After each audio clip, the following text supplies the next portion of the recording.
Hi guys, welcome back. I've got something set up here that's going to help me explain how to do a procedural grid-based or square dungeon. If you watched my last one, it was on hexes, but I wanted to figure out the problem of rooms and the problem of square, not hexagonal dungeons. So, like last time, I've got a destroyer gadget hooked up to sensor, although this time I've reversed the logic and the tag is on the square. I've also scaled these squares up so that we can actually play it a little bit at the end. They're the right size to fit a puppet. So I kind of did a bit of pre-work. They're just big, tall, 400% sized cubes doubled up with that logic on it copied across a 16 by 16 grid. So how do we make rooms? That's the first question, and that's what I'm starting on here. You'll see I'm making a little mini wall that's going to stretch out across 8 cubes, 8 tiles, I guess we'll call them. I've aligned everything so that each cube is exactly the size of the little rulers that Dreams automatically shows when you start a new creation.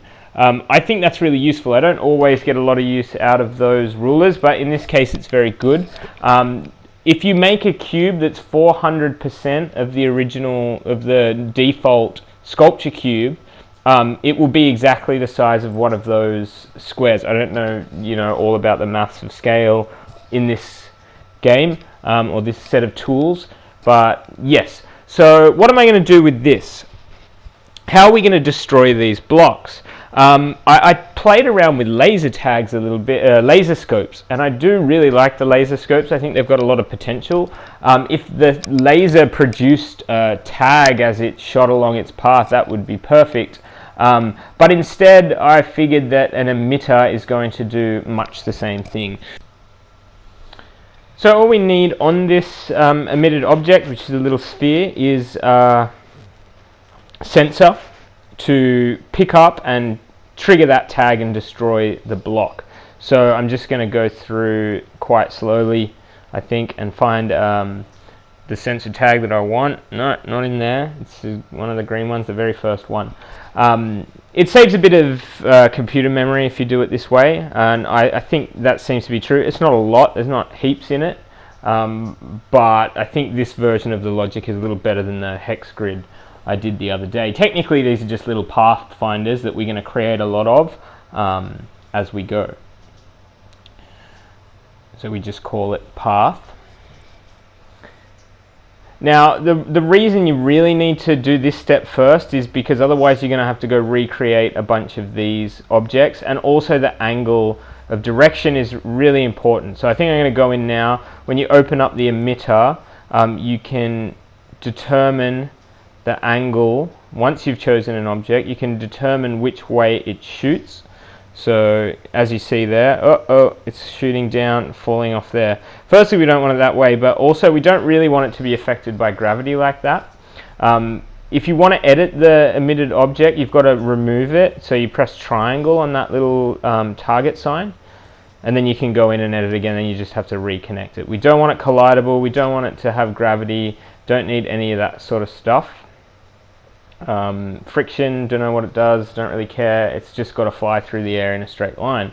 As you can see, it's working to destroy the block, but it's still going to be shooting in the wrong direction once we hook it up again.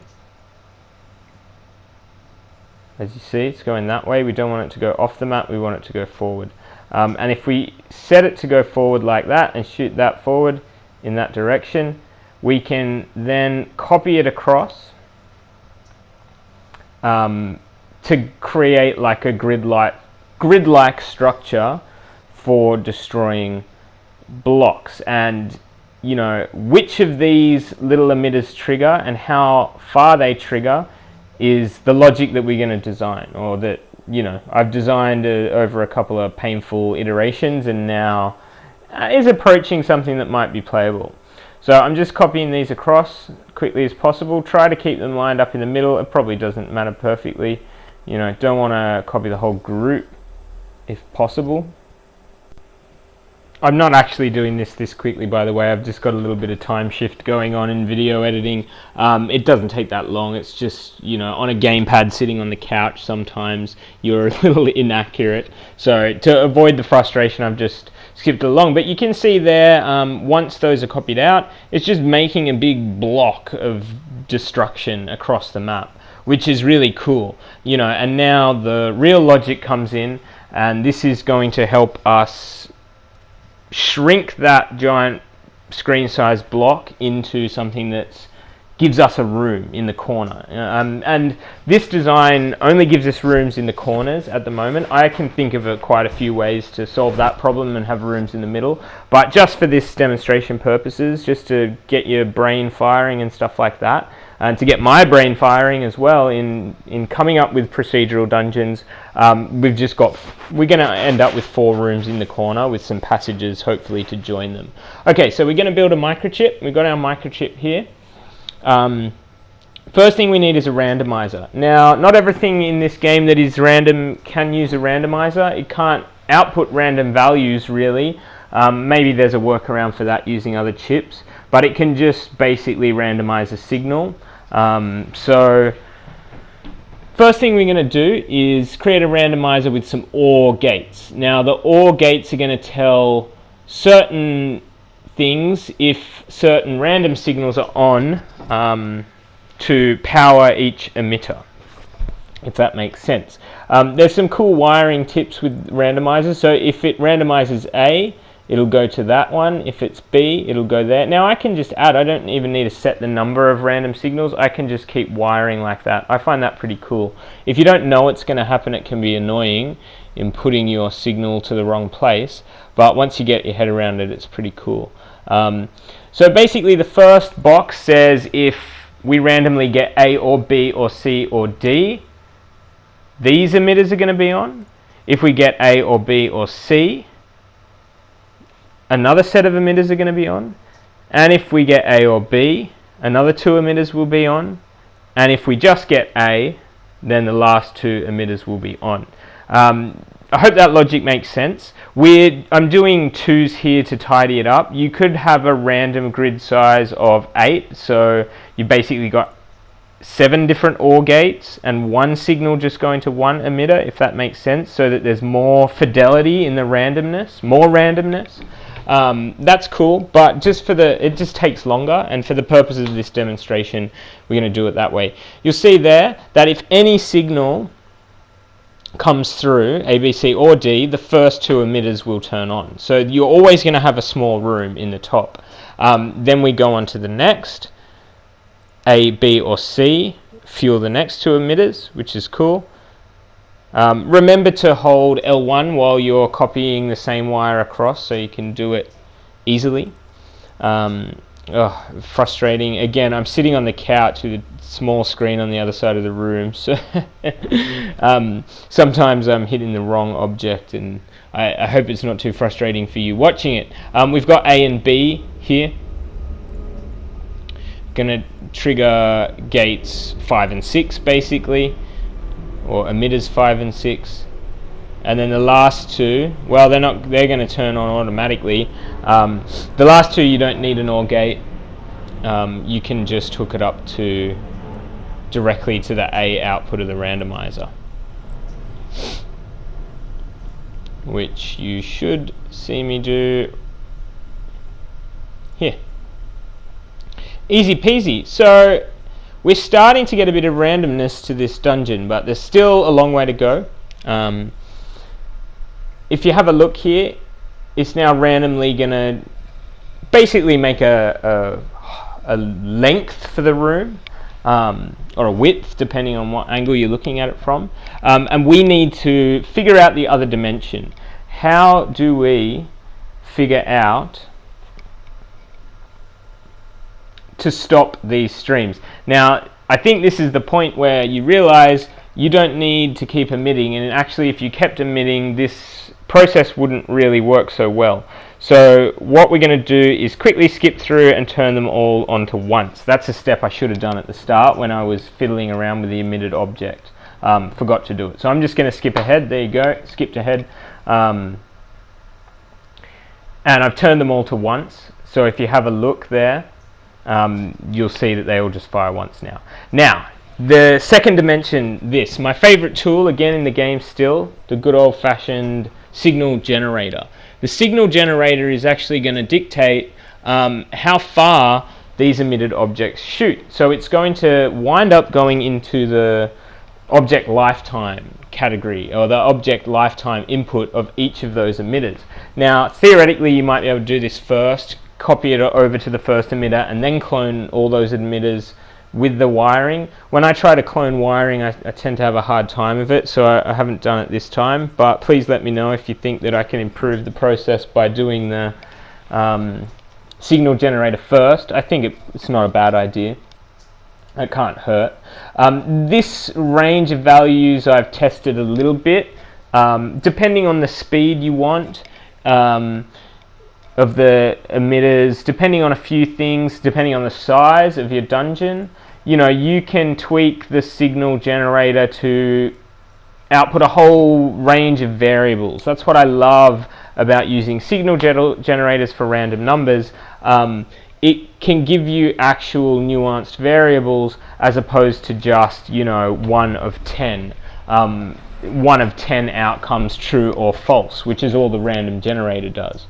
So if you see here, I'm going to tie that signal into the emitted object lifetime of each of these, which is just my little solution to having 2 dimensions of randomness in the room that's created here.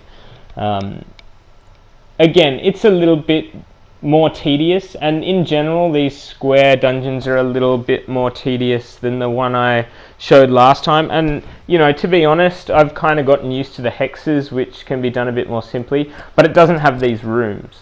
You know, I really think it's cool to have various room sizes, and when you're exploring a dungeon to have the feeling that you've discovered a room. You know, haven't put anything in the rooms yet. We haven't got that far, but that's fine. We'll have plenty of time to figure out the nuances of item creation within a room and stuff like that. So just now we're doing this. Oh, there's a little funny one at the end there. I don't know what's happened with that one, but other than that, you can see that it's now starting to really look like randomly generated rooms. I think my solution for this is just have a look around. Can't figure out what the issue is, so I think the solution is just delete it and copy one of the other ones and rewire it, because at the moment it's not stopping, it's not accepting that input of object lifetime for some reason. Sad imp when you can't solve a problem, but there's always a solution, even if it's an annoying one.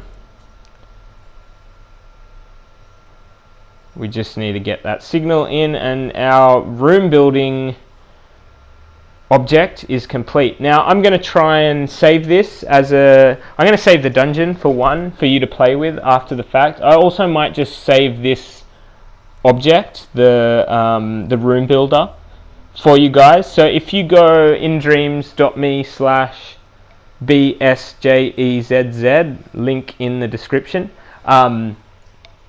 hopefully you'll be able to find a couple of these objects. Maybe I'll put the room builder, the dungeon itself, and the pathfinder at the end, like the pathfinder on my hex grid dungeon from the other day, up for you guys to play with.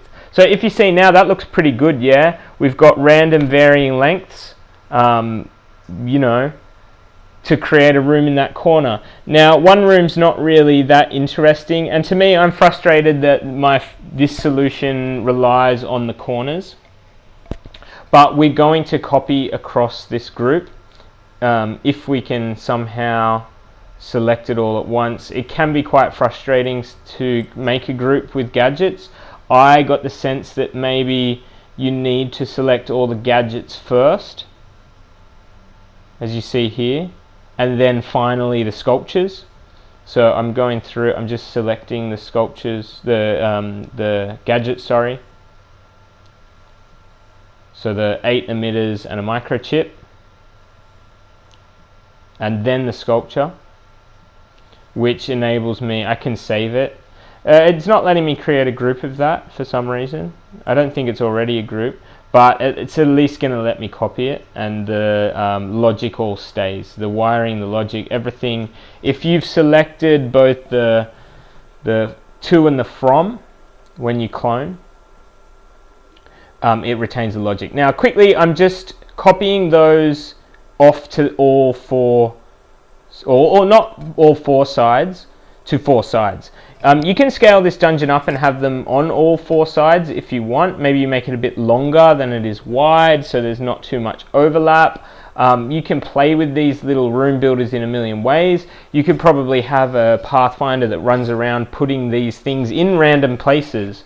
That's an elegant idea. Well, not elegant necessarily, a little bit brutal, but brute force idea of how to make random rooms within the structure. It's just getting the angle right that can be quite tricky.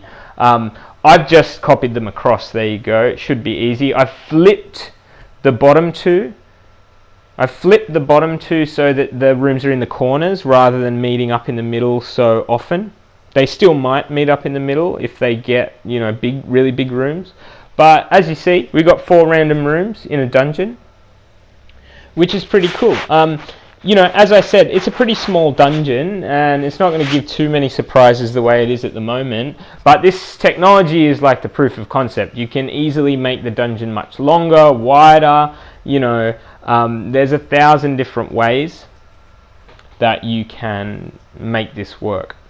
So, what do we need now? We need a way to get from room to room, because at the moment they're just isolated rooms. So I'm going to create a little Pathfinder much like the one that I made in my hex grid. So if you haven't seen that, maybe watch it to see my explanation of how and why it works. Otherwise, all we need is a little object. It's got these days, or this version, it's got a trigger sensor on it called path.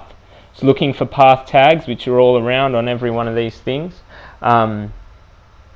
We're going to just stick it just narrowly above, floating above the grid, and we're going to create a microchip with the logic. Now, the tricky question about this, and the tricky question from last time, is how do you make this thing not give diagonals and weird kind of skipping across rooms, because it's not working on the grid that it's designed to work on. And the solution actually turned out to be pretty easy and cool. And one of the things I love about Dreams is some of your best solutions will come when you're not playing Dreams. I was just kind of thinking idly, and I had a eureka moment. All you need to do is be able to tell it to only move on one axis at any given time. And if you've got your axes right and set up properly, it will turn at right angles if it turns. I'll kind of show you how that works now. Instead of using an advanced mover, I'm using 2 normal movers, each having its own directional axis theoretically. So if you open up the mover, there's no setting inside to tell you which axis you are working with. You've just got to drag it and tell it which way to move. And if you're not on a grid, you can probably tell it to move any old direction. It doesn't matter which goes which way. I've changed one direction there, so we've got one going on the x-axis and one going on the z-axis. I don't want to force applier. I don't know what I'm looking at that for. All I want is a randomizer. And again, the randomizer can't really do that much. It can't tell us, for example, how far this thing's going to move before changing direction, anything like that. All the randomizer can do is basically turn one or the other off at any given time. So that's what the randomizer is going to do. It's going to make sure that only the A or the B axis is on at any given time. And now that I think about it, I'm not sure if I did this, but it's quite a good idea to make sure that it doesn't just shuffle, because then it's going to give more consistent or less random results.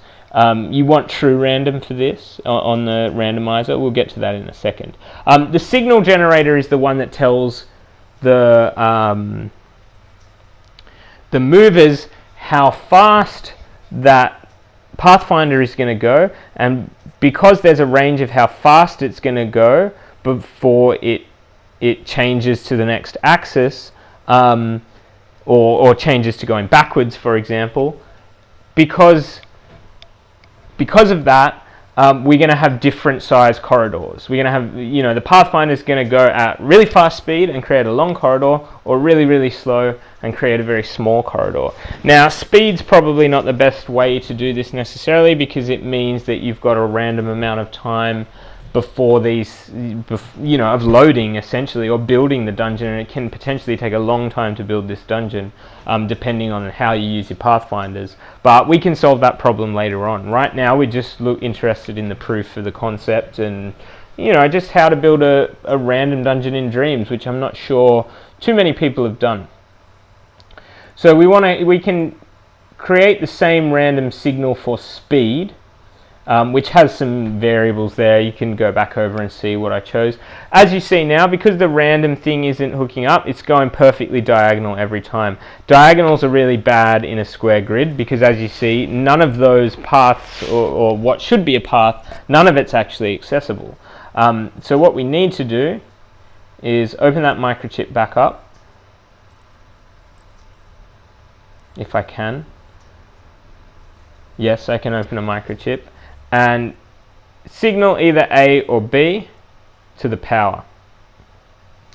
Easy peasy. So the problem is, it's not going to re-randomize itself, and that's why we need a timer to basically periodically tell it to change its mind about which axis the Pathfinder's traveling on. So easily enough, we can set it. I think a shorter setting is probably better, because it's going to think more, it's going to have more chance for random decisions. Down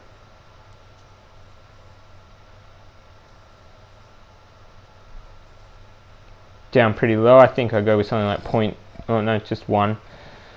You could definitely go smaller than that. It could lead to more jaggy corridors rather than long corridors. Again, that's what I love. We've got lots of different little variables here, how long the randomizer takes, etc. I've just wired, by the way, I've just pulsed that the pulse output has to reset the clock so that it starts again, and it'll re-randomize soon. Alright, there you go. As you see, that Pathfinder's doing pretty good. It made some nice little angles there, but it's going, we don't have our walls yet, so it's going off the edge of the map, and it also needs a little gutter, which I'll show you in a second. I'm just speeding up the building process, but I'm making a little gutter first. It's like an area where the Pathfinder can skate along the edges without destroying blocks. Otherwise you wind up with like big empty lengths along the outside of the dungeon, kind of like corridors on every outer wall, because the random path tends to find the wall and then stick on it, because only one of 4 outcomes can possibly send it the other way. So I'm just building a little gutter, and then after the gutter, some taller walls to stop it from flying away. I've sped it up. I hope you guys can select slow down manually on YouTube, but I think it should be pretty clear to you how to build a wall around this thing. It's just sculpting, and it does take some finicky time, especially as I've said already, you're on the couch, and you're using your DualShock and not always getting hitting the right button, if you know what I mean. So I'm just quickly skating through this step,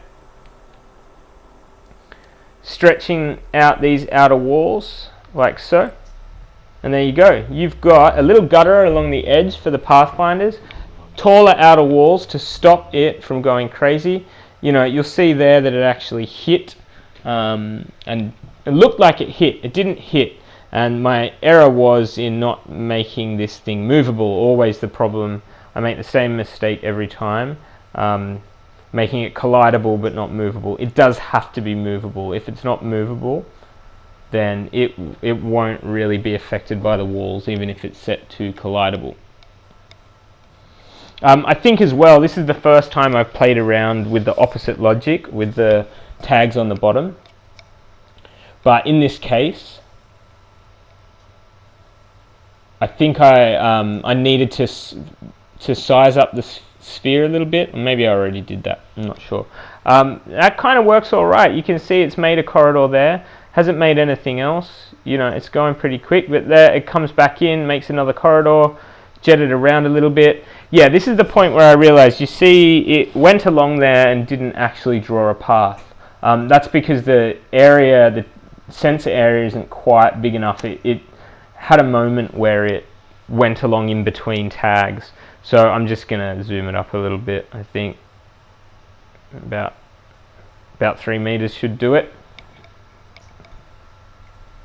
And you can see here, it's going to go along quite randomly, make some corridors, and already we've got a few rooms joined up. Is it enough? You know, how long does this Pathfinder run for? Do you want more Pathfinders? You know, there's a lot of questions here about making it look organic. I'm copying one across here.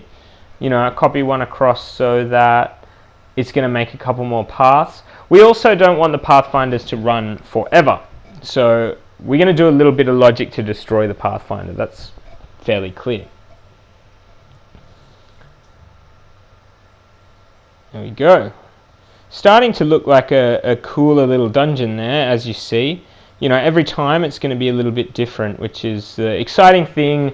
You know, and if you get some cool animation, characters, items, style, RPG, like level ups, collectibles, into a dungeon like this, there's no end to the, you know, you could have it automatically recreate a new dungeon every time you finish one, you know, and it's going to be an infinite role-playing game theoretically. That's what I love about the old school roguelikes like NetHack. You know, we can get there with Dreams, you know, and it's going to be fairly simple and easy when we figure it out. Alright, so we want to destroy these objects.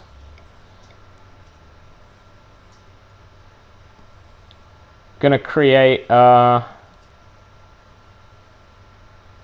we need a destroyer tag, a destroyer gadget, and you know how long you let it run, that's your call. It's going to be a bigger, wider, less likely to have errors dungeon if it goes for longer. You know, to me in this case, I think, you know, something like 5 seconds. If we create more Pathfinders, we can have them last longer, shorter. So you know, you can just have a few that last a little bit, or you can have one that lasts a long time. You know, depending on how you want it to look. As you can see here.